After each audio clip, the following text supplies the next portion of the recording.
Sekarang aku copy judulnya dan aku translate ke bahasa Korea pakai Google Translate.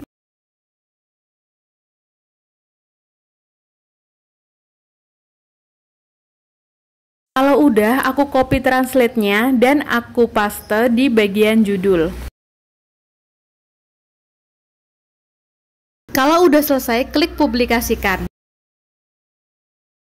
Oke, jadi kayak gitu aja cara untuk menambahkan subtitle di video YouTube. Kalau kalian ingin menambahkan subtitle yang lain, caranya masih sama. Klik tambahkan bahasa, lalu kalian pilih kalian pengen kasih subtitle di bahasa apa, misalkan bahasa Jepang atau mungkin bahasa India, bahasa Turki. Untuk subtitle tentang apa yang kalian ucapin di semua video YouTube, itu bisa langsung terjemahkan otomatis, tapi kalau untuk judul dan deskripsi kalian harus terjemahin sendiri di Google Translate. Memakai subtitle ini tuh penting ya, agar jangkauan video kalian itu lebih luas, nggak cuma dari Indonesia aja, bisa dari Malaysia, India.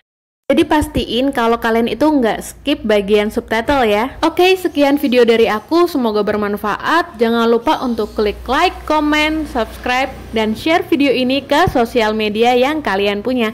See you on my next video. Wassalamualaikum warahmatullahi wabarakatuh.